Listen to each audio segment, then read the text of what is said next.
Hello. Good morning, everybody. Good morning. Thank you for coming and attending this lovely event with us. And I would like to again extend a heartfelt welcome to you on this morning for attending this community roundtable. As you know, just to pull us all up to speed, this is in light of what happened on our campus last semester and the unfortunate events that took place. And we committed that not only will we do something administratively to take proactive steps to preventing and or responding to adequately any type of hate speech or something like that takes place on the campus, but that we would also open it up. And we wanted to have a conversation with our community members to say, you know what, we don't know everything. And it's rare for administrators to admit that, right, and institutions, but we don't know everything. And we need to talk to you and ask you your opinion on some programming that could take place here at the institution that would strengthen our diversity, strengthen the safety and inclusion of the community, and that's why we're here. Let me set the ground rules for today and explain what we're going to do. Right after I finish speaking and bringing you welcome, we're going to bring up Vice President Boyd Yarbrough, and he's going to give an overview of the Viking Creed and give you his comments and thoughts about that. Followed by that, I'll come back up to the microphone and talk about BERT, what we have done, our Bias Incident Report Response team. And so we're going to go through these systems, and again, you see it expresses the activity and procedures policy against harassment. We're going to talk about what the institution has done as far as policies and procedures that are put in place. We've already established them. It was based upon the panel discussion, and in part, some of them were taking place before the panel discussion. So those are already structured and put in place. The point of this meeting is not to really drill down into those. If you have any questions that, some questions that you may have as a result of reviewing them, we'll respond to that. But the majority of the time today, we want to spend listening to your ideas and thoughts about what we can do to move forward within the framework of the policies and procedures that we have established, right? And so we want us to think outside the box. Who can we partner with nationally, locally, to strengthen our community, to make sure all of our students feel safe and secure? So I want to situate your minds around that. You have your creative ability today, and we want you to share all of your thoughts and bring your expertise to bear with us today, okay? And so also, secondly, I want us to respect everybody in the room. I want us to respect every thought, every idea, right? I want us to show that with our behavior, with our nonverbals, if you don't mind. If someone brings up something that you don't agree with, that's okay. This is a thought process. We're thinking through ideas. Let's just support everyone who brings an idea and has the courage to speak up. I want to establish those ground rules, okay? So we respect everybody. Every idea is valued and validated, and we're going to take it into careful consideration. Then after we go through this process of listening and gathering notes and information, then I will come back up to the microphone and follow up. Are there any questions about how this forum is going to take place? Okay. With that being said, I'm going to bring up Dr. Yarbrough, and make sure when we speak or have questions or comments, speak into the microphone because it is being recorded. Okay? Thank you. Thanks, Dr. Sinnett. Again, my name is Boyd Yarbrough. I have the pleasure of serving as Vice President of Student Affairs and know many of you, so it's nice to see you here. I appreciate that. Some of you I don't know, and I welcome you to the conversation. Just as a reminder, this is part of an ongoing series of conversations, so this is the second, I believe, that we have had, and we have some others scheduled still. As Dr. Sinnett mentioned, this one is being recorded for those who cannot attend, so we'll be able to share that with other people as well. I'm going to talk for a little bit about the Viking Creed, and I'm excited to do that. We're going to keep these parts of the conversations relatively brief because, as you've heard, the most important part is hearing from you, engaging in conversation, hearing your thoughts and ideas and suggestions about what we as a university community can do better. So I just want to acknowledge that in the audience, as I scan people, I'm seeing students, faculty, staff, administrators. And that's exciting because it's going to take all of us to really change the conversation and change the culture on our campus. So I'm excited by that. The Viking Creed, so you have big copies on your tables, most tables. You have smaller copies, and then you have, I pledge to live the Viking Creed. So let me tell you a little bit about this. I've been at Cleveland State for 4 years now, a little over 4 years. When I first got here, we went through orientation and read the Viking Creed as part of the Magnus Fest. So I thought that was a really cool tradition. It was really neat. The creed comes up on the screen, and I'm looking at it, and it looks like a dissertation. I mean, it's long, it's multiple paragraphs. It's confusing to me, and I think I'm relatively able to navigate a written paragraph, and I didn't really understand what it said, what it was emphasizing. And so I convened a group of people to revisit this, and I'm excited that what you see is a result of that work. Now, in higher education, we generally do things by committee, so that's exactly what we did. I convened a group of faculty, students, and staff to look at this, and as you might expect in higher education, that can result in something that's even more unwieldy, but it did not. So it's the magic of having the right people at the table and keep iterating what's important. Let's drill it down into bullet points, and what you see here is the end result of this. So some of you in the audience participated in that process, and I want to thank you for joining us in that journey. I am really proud of the outcome that was initiated by Jamie Johnston, who's no longer with the university, and brought to culmination by Catherine Teasling, who's still here. She's actually working an event downstairs as we speak. So I really appreciate the leadership of the team, but it took a community to get to this point.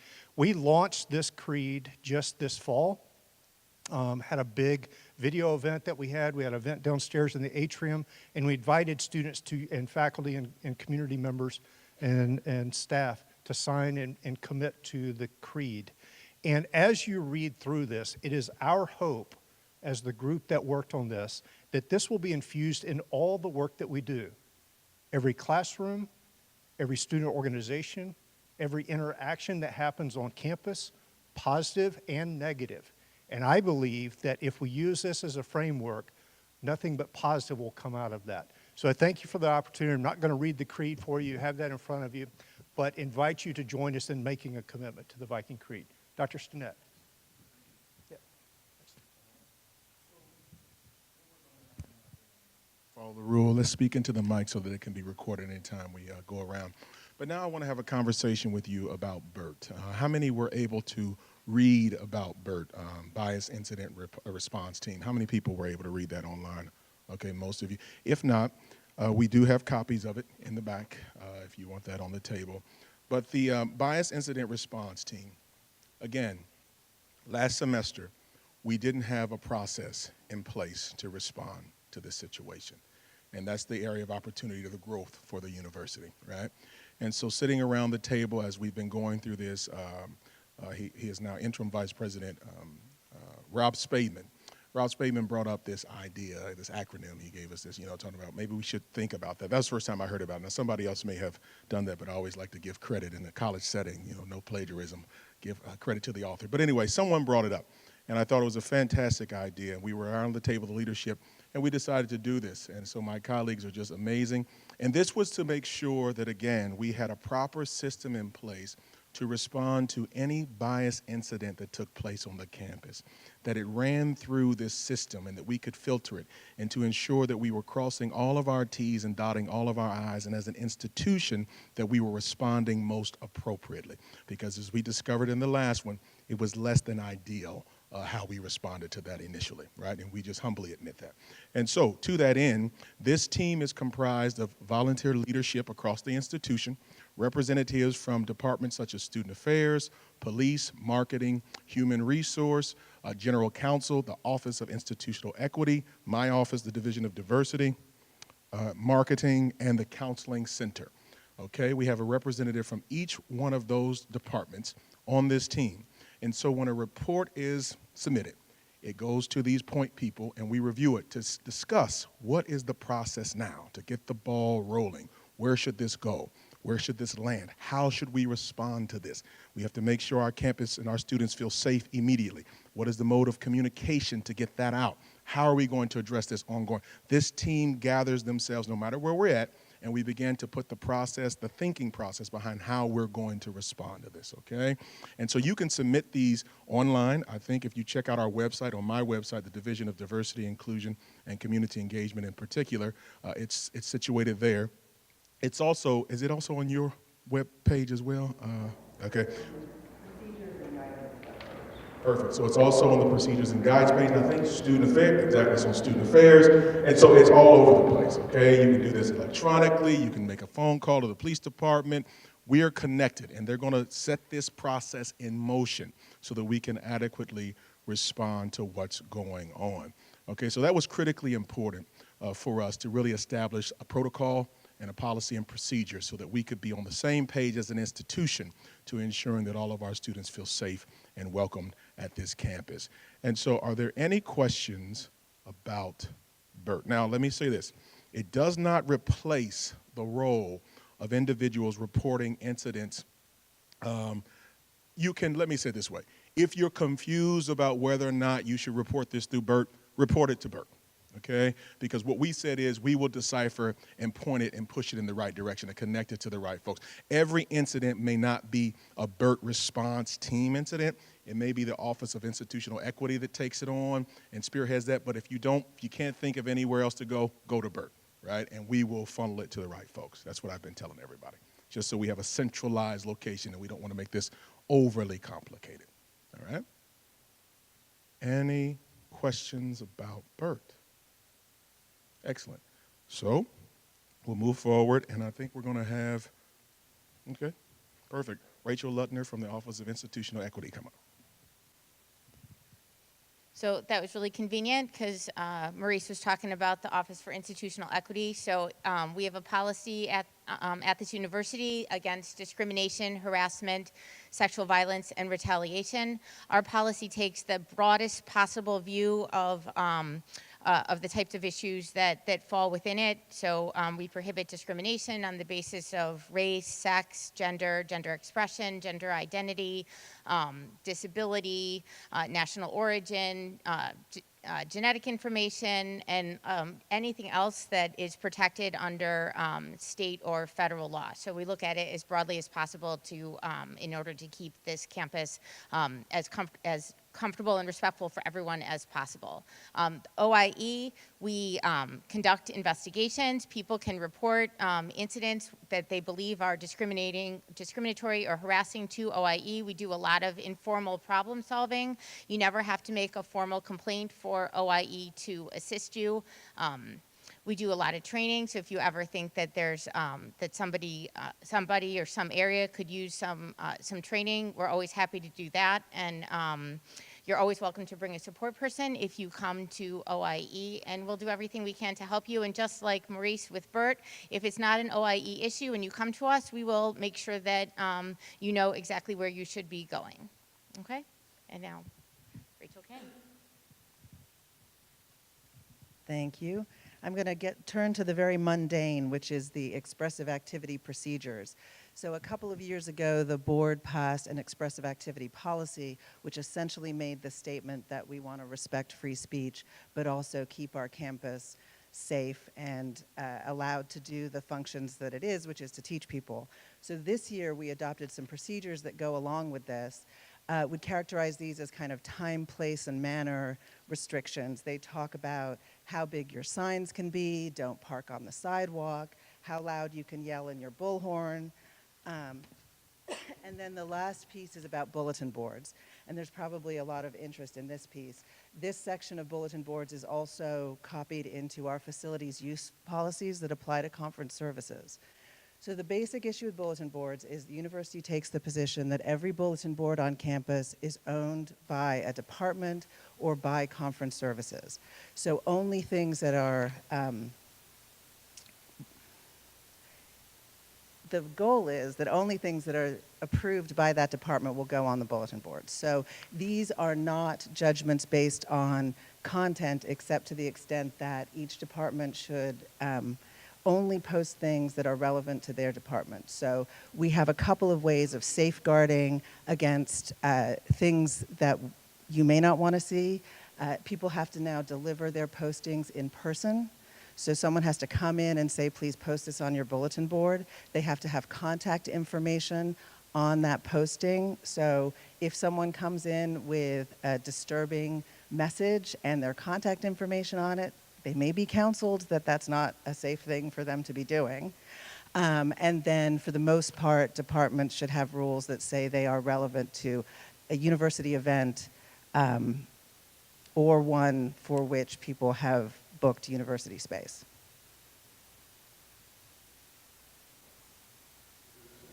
Okay, first you submit it to, who do you submit to a department?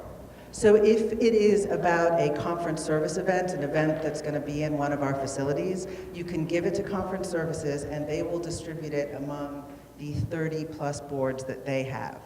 If it is, for example, a music department related thing, then the goal is to ask each department to have a system where maybe it's the administrative secretary takes them and puts them on the board, or stamps them and allows people to put them on the board. These rules, the departments own the bulletin board, so they need to adopt these rules in order for them to apply, but these are the rules that we're recommending each department adopt. So if I see a sign and it's not stamped, it shouldn't be on that board. Yes. Either the departments will stamp them or the departments will have some other way of knowing what's approved and what isn't approved. And you have people that police up.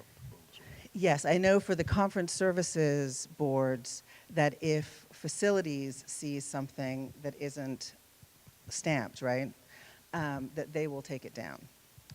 And if I may add, conference services is patrolling those areas almost on a daily basis, and as they see things that are not approved, they're taking those down as well.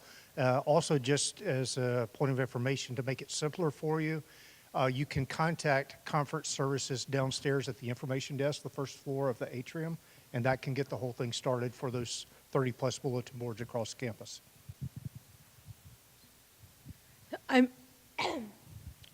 As I'm reading the expressive activity procedures right now, to my understanding, this also applies to any outside, not university affiliated groups. Yes, the procedures do, yes.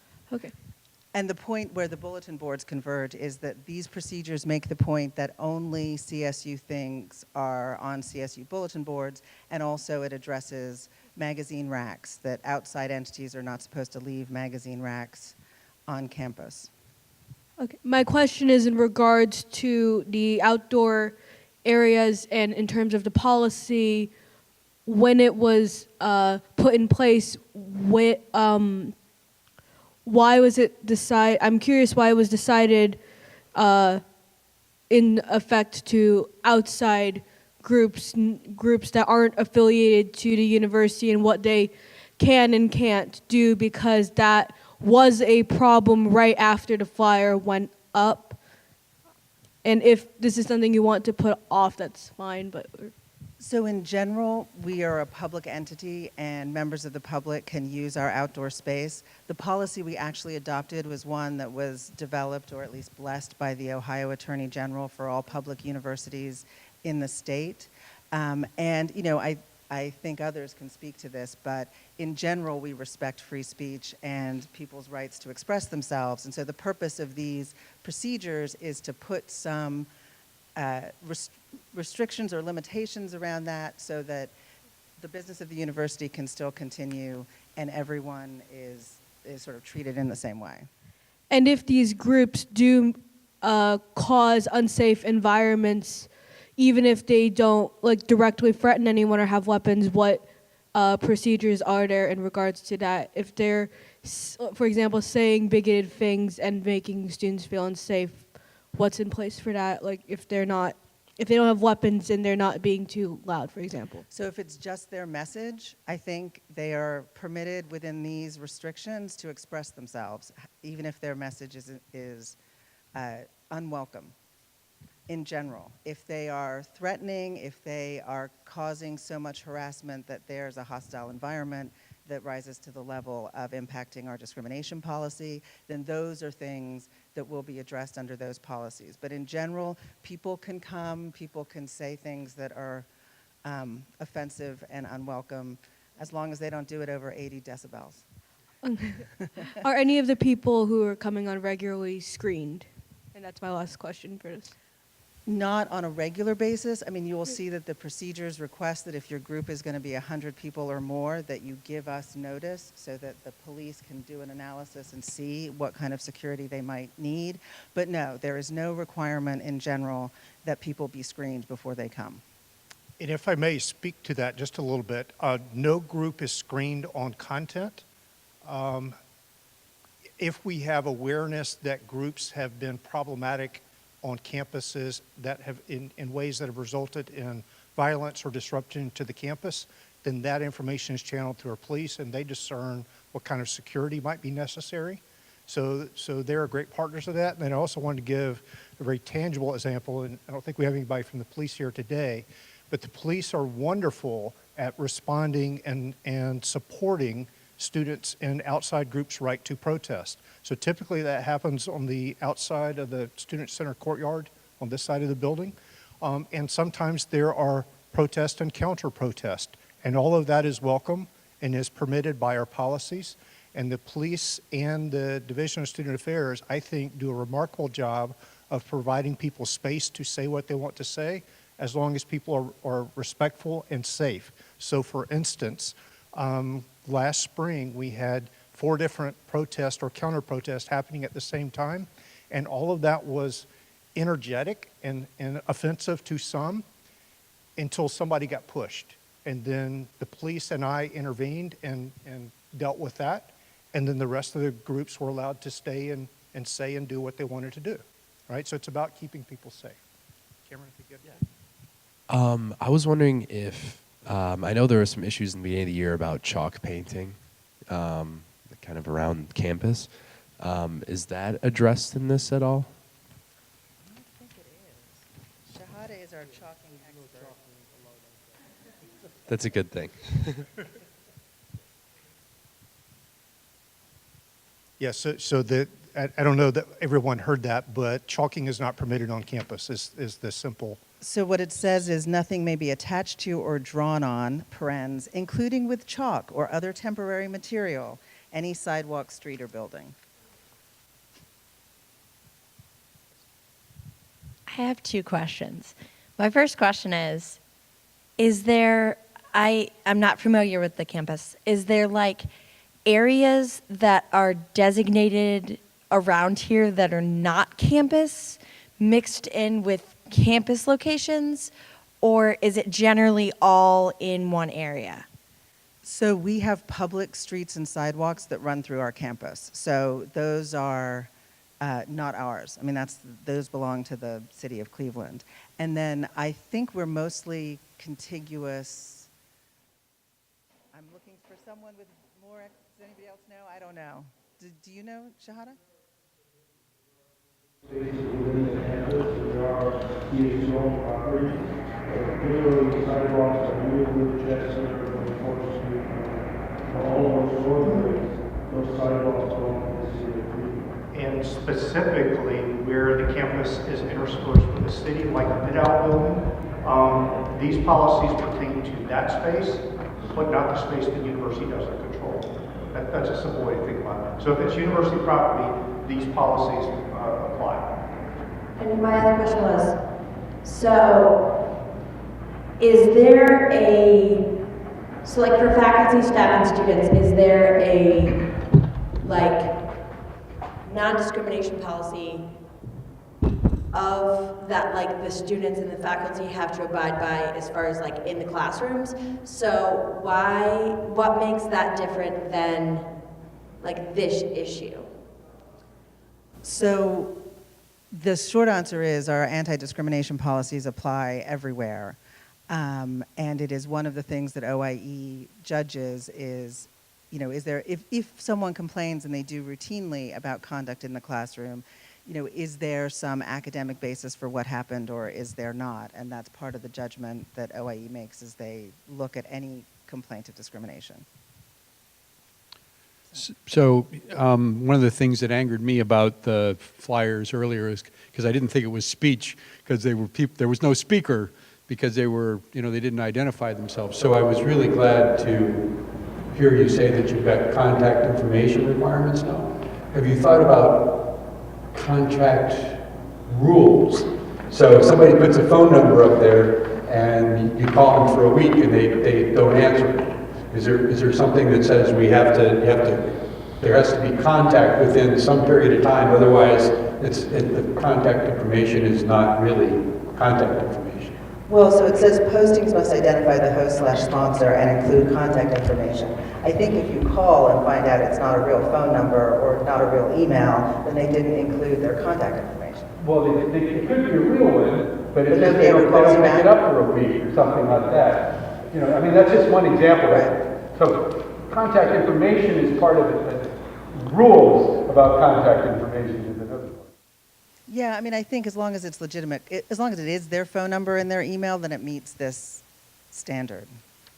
But if they're putting up something, I mean, there shouldn't be, with these precautions in place, there really shouldn't be an opportunity for people to put up things that were not, things similar to the flyer. Yeah, I like what, and I think that's transitioning into suggestions, and I think that's a good one, right? I think that, Bill, that's a fantastic, we want to mark that down as something to consider, really strengthening what does that mean for the contact information, and can we contact you? Because I can put up my name and my email. I think I'm gathering what you're saying. We can put up our name and our email, and then I kind of hide behind the fact that I avoid you from having to be, and that's kind of what we're talking about, I think. So I think we can look at that as a recommendation, and so that's a natural transition into where we're going to go, and thank you for sharing that. Thanks, everybody. Thanks to everyone who shared at this time. Yes. All right, I think we have one more. One more, yeah, okay, perfect, yes.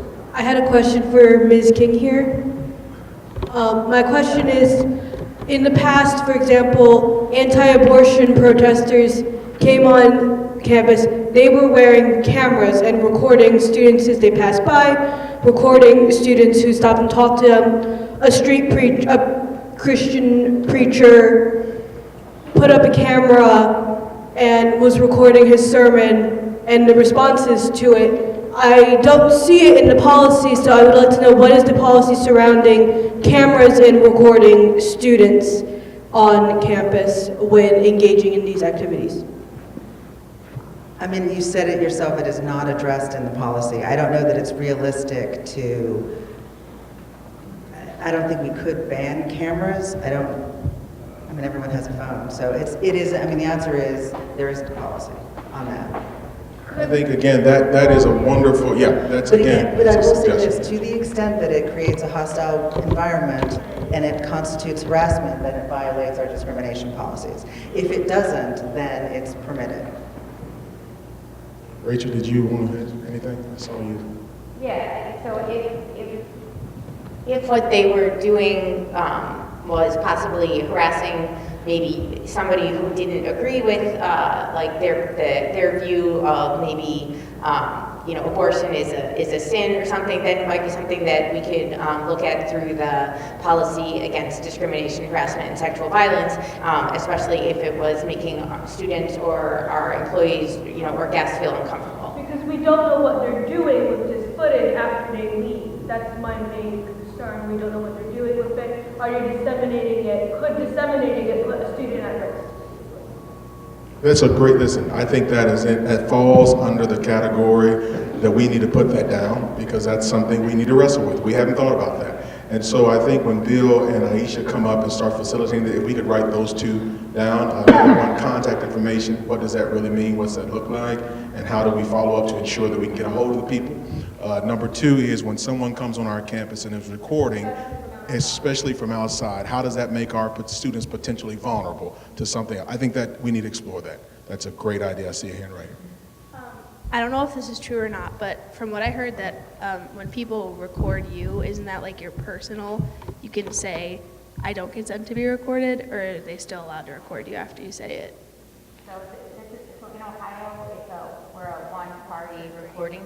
We're a one-party recording state, which means that if one person, and that's usually the person who's doing the recording, if they consent to it, which they are by the fact that they're doing the recording, then it's legal. Some states are different, and they require like the people being recorded to consent, but not here. Okay, good to know. I didn't know, Yeah. but. Fantastic, yeah. So any other questions regarding what we're talking about right now? Okay, that's fantastic. Perfect segue. So if I could have the two facilitators come up so I can introduce you. And we have Dr. Bill Bowen, who is the president of the Faculty Senate. And then we have the SGA president, Aisha, who's coming up. And they're going to facilitate these conversations at your tables.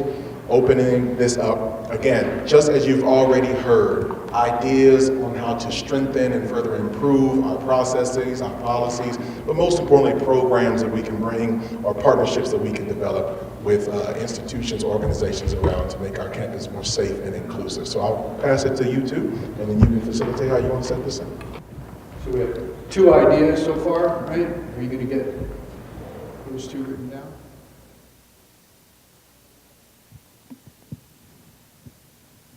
So the objective is to come up with ideas and brainstorm and find ways that we can make our responses or potential responses to these statements better.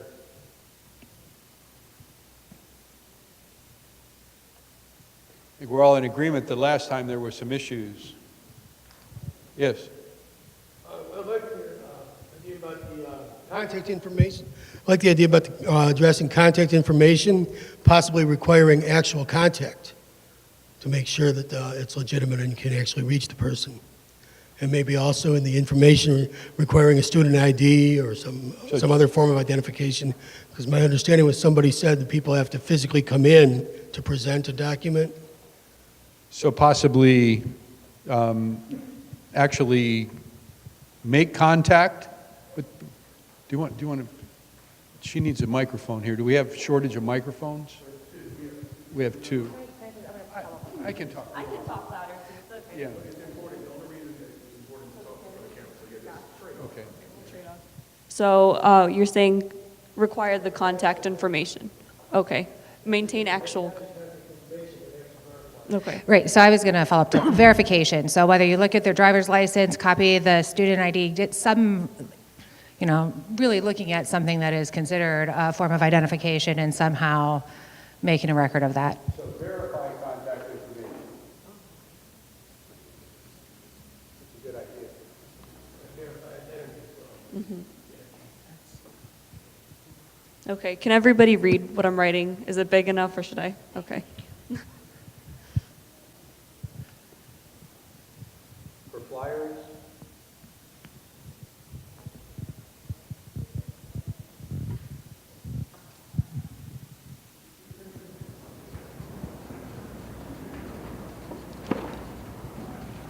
I wrote it that way because I don't know how to spell flyers.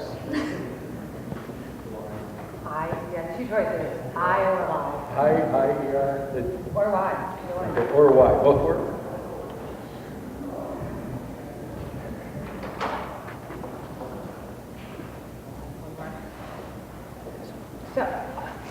Sorry.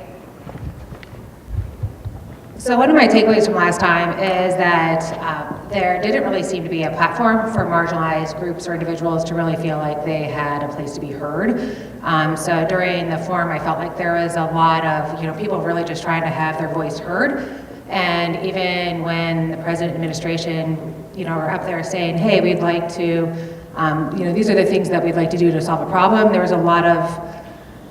there was just a lot of people that really just wanted to be heard. So I don't know what has been done or not been done since then, but I feel like that is something that could be expanded upon. Yeah, and then correct me if I'm wrong, I feel like that's another thing that BERT seems to be handling within the policies that you've created for that team. Yeah, but I want to make sure I'm clear on what you're asking. Essentially, you're saying something we can do as an institution. Yeah, thank you. Something we could do as an institution programmatically is establishing platforms for people to share and that they can share their thoughts and their feelings and just creating that. Is that what I'm gathering? Perfect. So that's a program that we need to implement, opportunities for the community to just share and just their frustration, their anxiety, whatever it is, and we just listen. That's what we're talking about. Perfect. So this is for Dr. Stinnett. Have the representatives for BERT been appointed? How will they be appointed? And how can we make sure that there's a diversity of people on this team?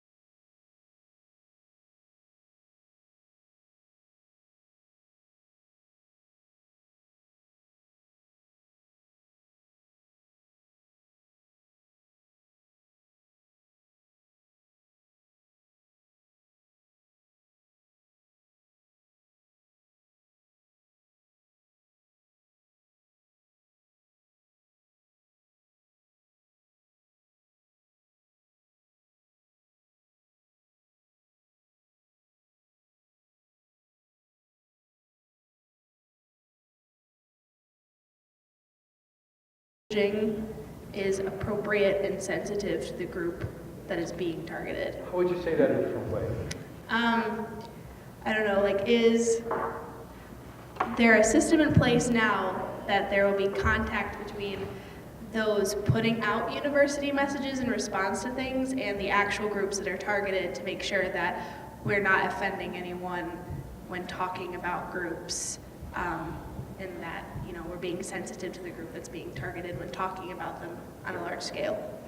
I think I understand what you're saying. Yeah, and that's a good question. So essentially, if we had consulted possibly someone from the LGBTQ plus community before we sent out the haphazard message that we sent out last semester, maybe they would have been able to assist us with the language and saying that might not strike the right chord. I think that's what you're getting. Yeah, and so the whole point of BERT is to do that, right? Is to ensure that we have the right people around the table and that we are sensitive to whoever's been impacted by that before we launch something. Okay, that's okay, that's fine, yeah. Any other programmatic ideas, suggestions, collaborations? One of the things that I thought is important is, you know, I'm a former military officer, and I've run across people that I know, they just wanted to kill someone. And there are some nasty people out there, and we'd like to think that there's nasty people out there, and we'd like to think that they won't come onto campus, and we can do what we can to keep them from coming on campus, but the fact is, at some point, they will. This isn't going to go away just because we want to make it go away.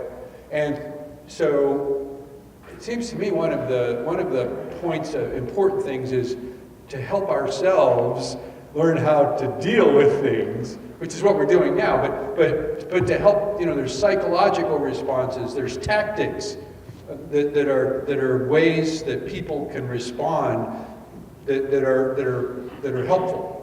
And it seems to me one of the big points of one of the things we need to do is we need to offer either some kind of forum, some kind of presentations about how do we respond when we have how do people respond psychologically, emotionally, with words. What kind of words can be used when these incidents come up, so that the responses to it are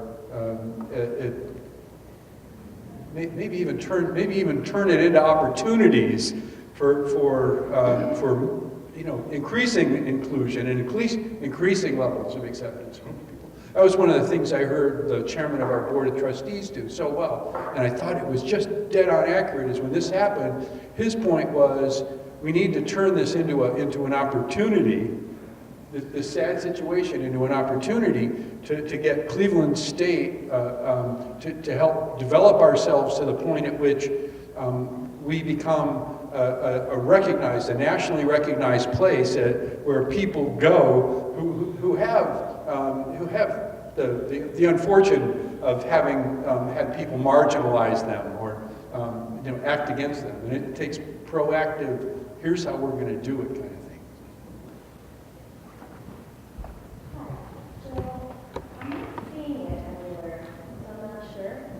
Whether or not it's there. I'm looking at page 9, and I guess what I'm curious about is, although there are reporting parameters in place, I don't see follow-up with actual concrete steps of how we would continue to ensure a victim is not falling through the cracks. Say, for example, making sure they're getting counseling, checking back in a trauma-informed manner to ensure that even though we've offered once, knowing that trauma is sometimes a trickle effect and may take a longer period of time, that we'd have to go again. So I think I'm asking to see if there can be something that is systemically put in place by Cleveland State to ensure that we follow back up again with victims and their affiliated groups so that we're doing our due diligence around the care they actually need. So if I may respond to that, that's a fantastic point, and you actually used the right word. We have something called a care team that has been in place for almost the whole time I've been here. And the specific intent of that group, and it's very similar to the same departments that Dr. Snett mentioned, right? So it's counseling, it's police, it's Student Affairs. It's all of these offices who are intended to provide support, comprehensive support for students or groups. And the real fascinating thing, so if something happened and I was an individual that was targeted, that support would be offered to me. So someone from the care team would reach out to me saying, we just want you to know that counseling is available to you, there are other resources available to you. If it impacts a group, that's where it really intersects between care and the BERT team, right? And making sure that intentionality is in place to reach back out to those groups. Sometimes we know the groups, sometimes we don't know the groups, right? Sometimes individuals or groups are impacted that are less obvious. And so it's a community opportunity to engage in those conversations and help us identify them, and then we'll trigger the appropriate support networks. Fantastic. So, and just to add to what Boyd was saying, so OIE, one of the things we do is when we learn that somebody is impacted by discrimination or harassment, OIE reaches out to that person and offers them all kinds of resources and academic and other types of accommodations if necessary. And OIE has quite a few students or members of our community who we regularly meet with to remind them of the support that's out there and to offer different types of support at different times. So that is something that we do, and that goes on. We'll do it. Sometimes we'll refer to the care team, and the care team will refer back to us. But there is some things in place for that follow-up that you're talking about. Is there are those processes outlined somewhere that the general community would be able to see? Like, we know a victim would be touched maybe 3 times, reached out to so many times in a systemic way. Is that a way? I think that's a great. I didn't hear the question, I'm sorry. And it's being recorded. If you mind saying it again, let's make it so that it's clear. I just asked if those policies were outlined anywhere where the general university would be able to see to know that a victim would be retouched, outreach would be performed again so many times, like after 30 days, after a week, just something that is, everyone understands that you will be contacted again. So there are 2 parts to that. The first part is what the care team would do or OIE would do, and I think those are fairly well articulated on our web pages. There's another part that you didn't say directly, but I'm going to go ahead and address, and that is we don't require anyone to do certain things, right? So we don't require someone to go to our counseling center. We don't require someone to go to OIE. We offer those opportunities. We offer those support mechanisms. But there's nothing in place that says if you don't do this within 10 days, we're going to reach back out to you to make sure you do it. So I just want to be clear about that part of it. But what we do offer is outlined on our website. And if you have suggestions as the conversation unfolds about other ways we can make that more evident, more transparent, I think that's a good part of the conversation. I think I'll add to that. And what my takeaway from what you're saying, great point.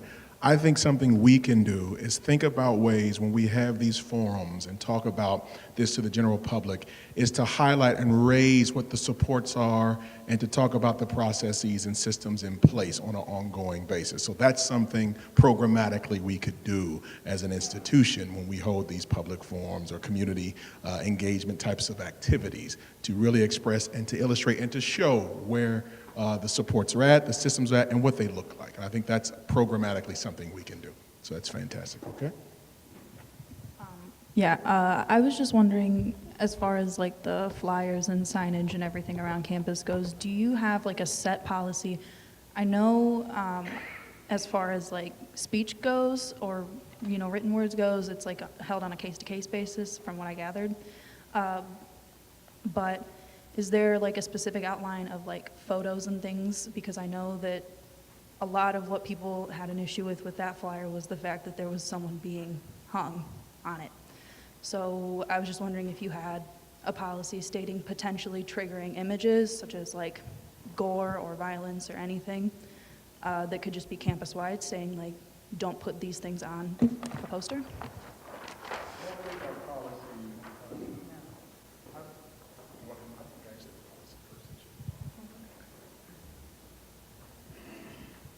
So the restrictions that we have are not content-based.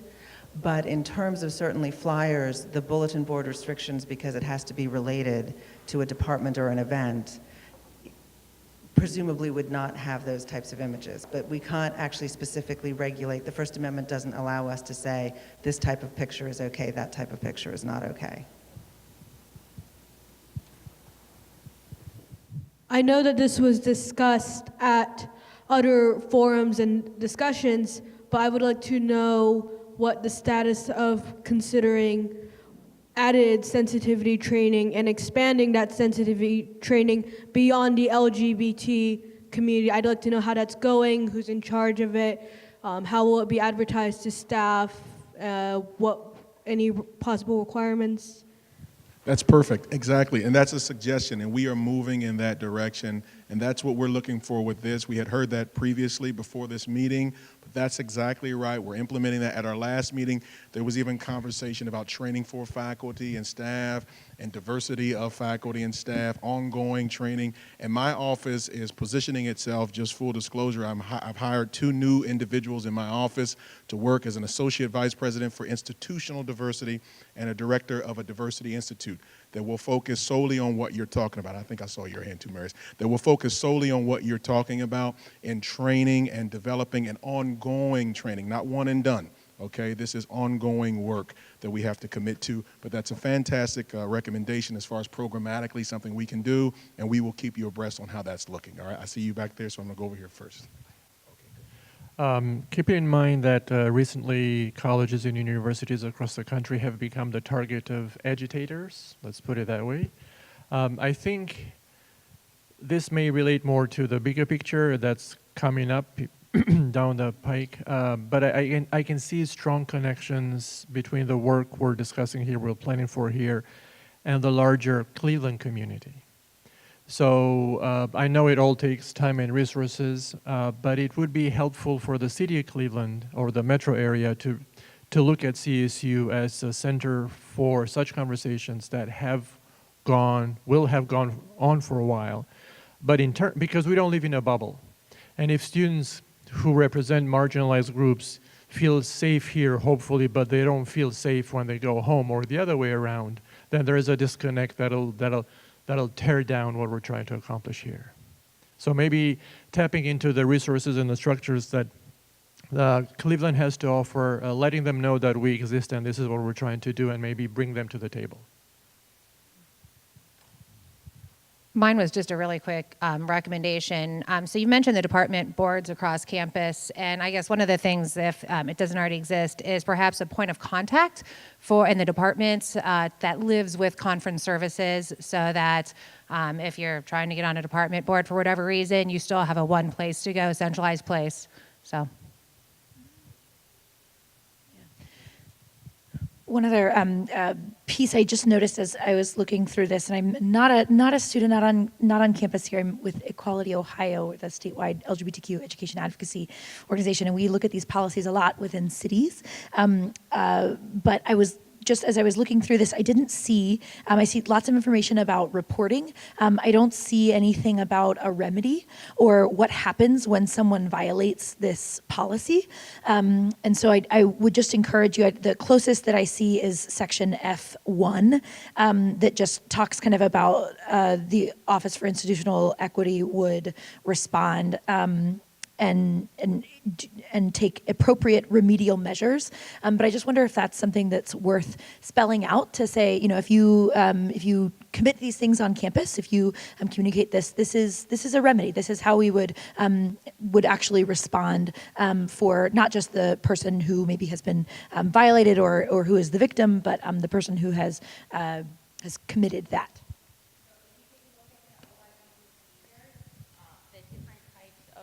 The different types of possible responses are set out in really great detail. Everything from sanctions that might be necessary to protect the campus, such as removing someone from the campus, to different types of restorative justice or other types of remedies to benefit maybe the person who didn't follow the policies and help them increase understanding, to things that would assist the victim.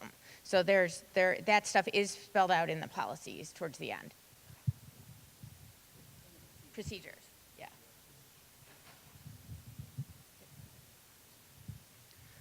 Just following up on the comment about, including our larger community, do our inclusion policies and protections cover only students, or do we also include our larger community, our neighbors, people who share our space?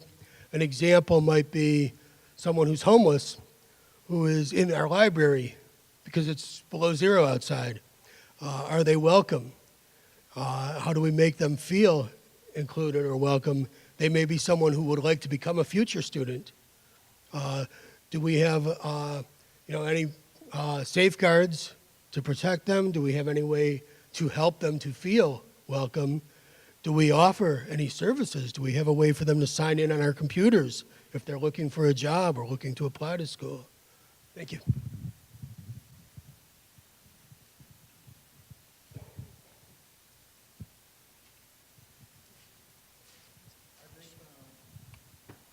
I think we do have protections for the community at large, but I think the takeaway I'm getting from you is putting something in place, a program or some type of mechanism, something in place to capture that and to create a pathway for these individuals within the community, right? And so we're most definitely open to exploring that. But just the general response is, yes, it extends beyond the students, okay? I think that is the general response, all right?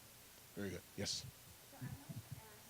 You mentioned that you were looking at faculty and staff, but I wanted to know, was there going to be some kind of comprehensive training for students as well that is mandatory? Yeah, it's a great question as well. We actually started the conversation by, is it possible to make this type of training mandatory for all students? That's a heavy lift, so I think it could go in the realm of suggestions. What we're starting with is the groups that we have most frequent interaction with, like student government, campus activities board, the Greek community, those types of groups. And then we'll take the lessons we learned from that and try to expand that to all students. But that is an aspirational goal. Thank you, Boyd. And so let me add to that. We have discussed the possibility of infusing it. This was brought up in the first community forum about creating a first-year course, expanding that so that all students that go through their first-year course that's mandatory, that we incorporate this type of work. And we decided even in that conversation that it wouldn't be sufficient to be a blip within that system that's already established, because one of the students said it's very helpful how it's already established, but she said she would like, in addition to that, maybe another course offering that speaks directly to what we're talking about now, diversity, inclusion, and making that a part of the curriculum for first-year students that we do catch all. And so that is most definitely on our radar, and I think that should be a suggestion that we even add here, infusing this work into the first year so that most students can have access to it and understand the significance of this. So yes, okay? No, I don't think so. So, but again, we're working out the details. I don't know at this point. Yeah. I think if we make it a part of the gen eds, it's just a part of the process. But I mean, these are all good questions that we'll tease all that out. We do have an Intro to University Life course called ASC 101, and right now I think as student government we've been revisiting exactly how we are reaching out to our first year students.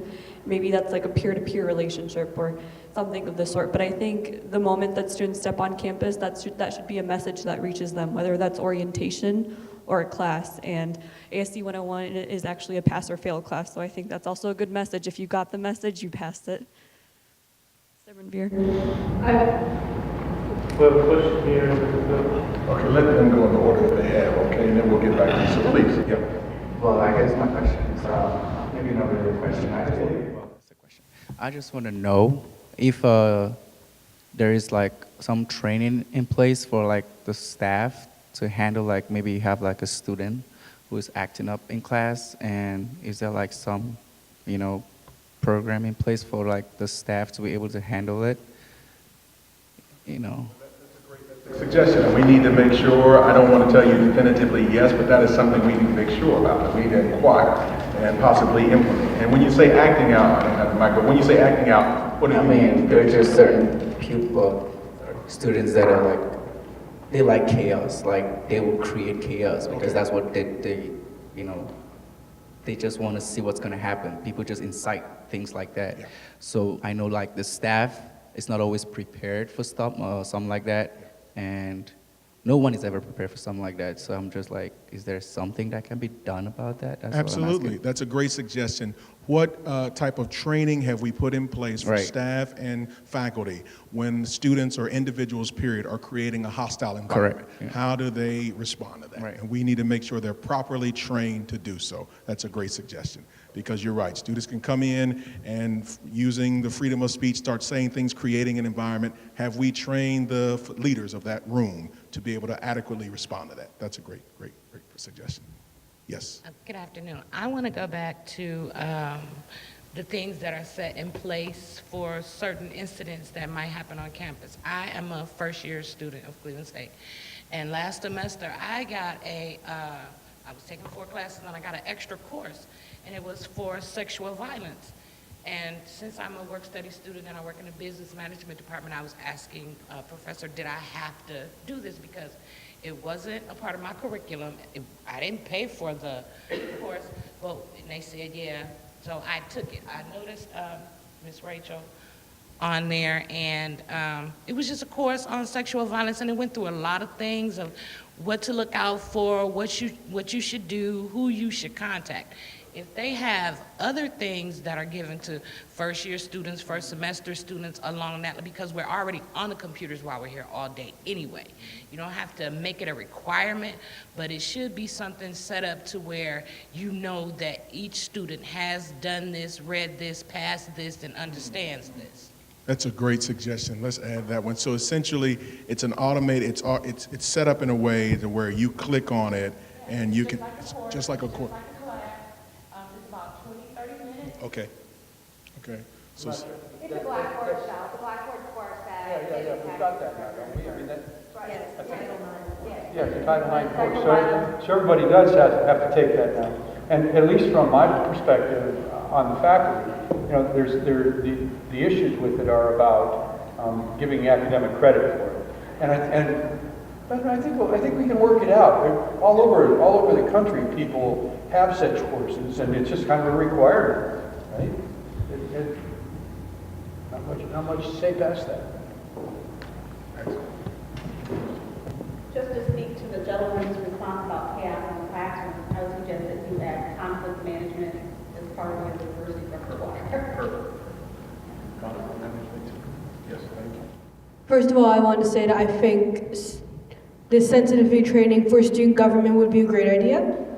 I would also like to add, how will we ensure that such information in this sensitivity training course is accurate? For example, if you take a sensitivity training class and there's something inaccurate, then it really defeats the purpose of the sensitivity training. So who's writing these courses, who's going to be writing the curriculum, who's going to be handling them, teaching them?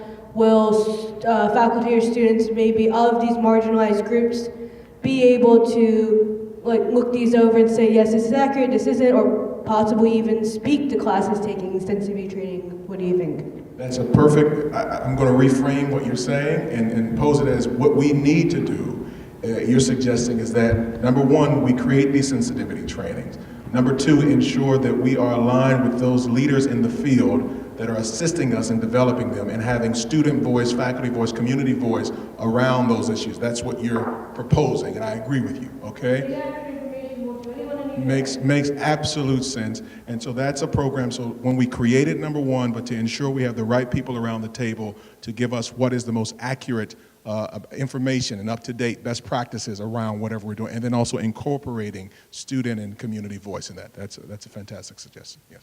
I had 2 small suggestions. My first one is, so at Kent State, we had like a core that we had to take, and I took conflict management, which I feel like was a really, really good Kent core to take. You could take conflict management or political science or a couple other ones.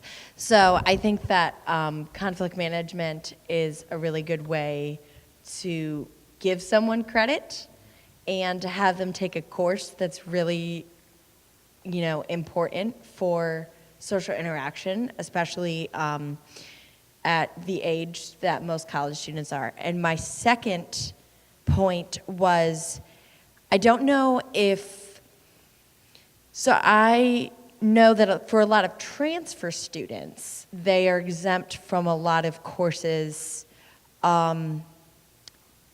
Like I entered Kent State as a junior from Tri-C, so I was exempt from a lot of courses that I had to take freshman and sophomore year. So kind of making sure that even transfer students are become in contact with these mandatory courses or have the opportunity to take the courses that are not mandatory, just as a way to ensure that you're not missing any students that didn't come freshman or sophomore year, and kind of had those same opportunities to learn about these things and to have the opportunity to be exposed to the same information that underclassmen are or non-traditional or traditional students are. It's a fantastic suggestion. Yes, great.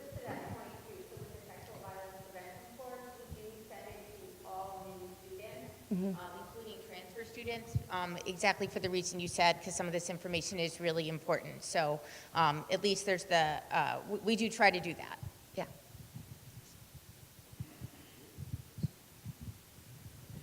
I like I like the idea about the conflict resolution course. There is such a course here in the College of Education. I happen to have developed it a few years ago. I haven't taught it. But one thing that your point made me think of, in CMSD, the Metropolitan School District, there is a peer-to-peer mediation program that's used to be called WAVE, Winning Against Violent Environments. And if high schoolers can engage in peer-to-peer mediation, I'm sure college students would benefit from those principles. So that may be a practice that we want to invest in. WAVE, yes. Winning against violent environments. Winning environments. WAVE. Think of an ocean wave.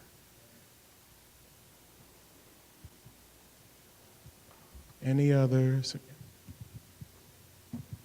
Yeah, I recognize that just recently they opened an LGBT center on campus, and some other groups have their own centers.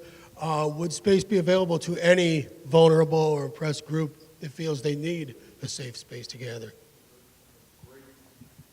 It's a great suggestion, because when we start to do that, we need to make sure we're equitable, right? Equity for everybody and equal access and opportunity for these spaces. And so that's something we need to carefully consider. Thank you.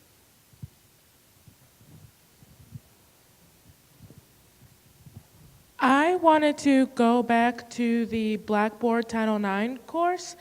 I'm also a new student here, and last semester I saw this course, and it made me nervous, not because I didn't want to take it, but because it kind of came on a little at the last minute. Do you have a policy put in place to give students more advance notice so that they can take more time to make sure they complete the course? Yes. Last semester was the first time we actually done it through Blackboard. And so you're right, it took a little bit for us to get it out this semester. It's actually going out this week. So our goal is to get it out earlier than last semester, but that's just what it took for the first time. But this semester, we're already on track to get it out by the end of this week. So it's a good suggestion, and you weren't the only one with that thought. And I was just going to say, with some sort of introduction outside of it just popping up on the Blackboard page, maybe just something that goes out with the expectations outside of it just being there. So we do send it. We send both an email and to people who get the course, and there's a message within Blackboard about what it is and what the expectation is.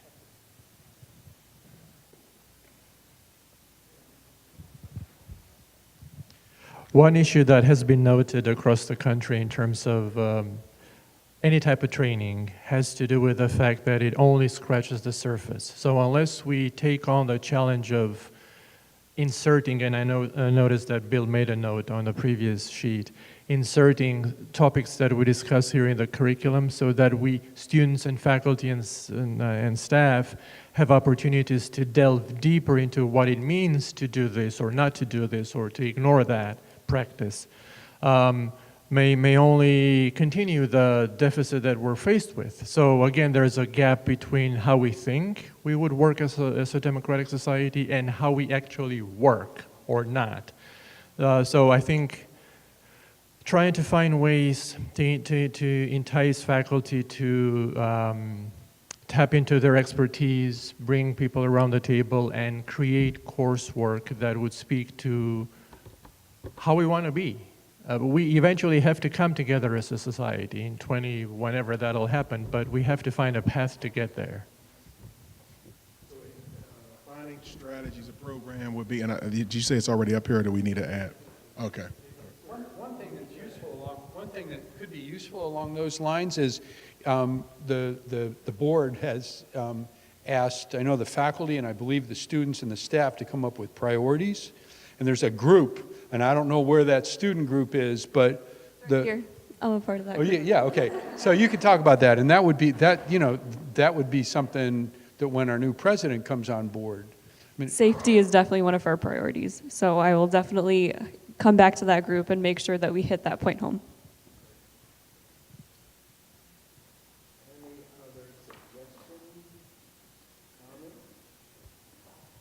This was fantastic, and I think what we're going to do now is I think you'll take these and put them around the room. Is that how this works? And then they're able to identify. So I'll let you explain it. So thank you all for participating in this, and they will explain how we're going to wrap this up. Right, so I think what the plan was for this, unfortunately that moderator is not here that came up with that, but we're going to take these down, we're going to put them around the room, and then you go around the room, put down some stickers next to the ones that you think are the top priority for Cleveland State, and top three priorities, and we'll make sure that we really hit home on those ones and we revisit those ones the soonest. That's right. So they're going to pass around stickers now. Select your top three, put a little sticker beside it. We'll see what's clustered the most, take that as a group and focus. We're going to get to everything, but we're just prioritizing how we're going to tackle these issues. Again, thank you for your time. Oh, all right. Yep, just one moment. Sorry, just one last comment. I'm actually here from the Diversity Management Program in Psychology, and we have a master's degree. So if you're interested in a degree in that area, talk to me afterwards. Thank you. Excellent. No, that's great. And so, again, as they're preparing this, I'll just give you some kind of wrap up. So what we'll do is we're going to take what you identify as the priorities as groups. We'll reconvene. We'll have another community session. And then our team will get back together to assess these, to outline them. We're going to highlight a strategy to possibly implement what you've suggested. Then we're going to communicate back with the broader community where we're at, and this is going to culminate to this anti-hate concert that we're having, and hopefully at that point in April, student government representative and student leaders and community leaders will be able to speak to where we're at and what we're going to focus on first and how we're going to move forward. So next steps will be we'll gather all this information from the community groups. After that, we will assess the priorities, we will outline them, we will post that on our website letting you know what we've assessed and what you said. And then we'll have the celebration, but at that time in April, at the anti-hate concert, we're hoping to announce what we're going to move forward with and what that's going to look like, okay? So that's how this is going to follow up. Thank you for your time and your attention, everybody. Have a fantastic day. And don't forget to mark 3 of them, all right? Thank you.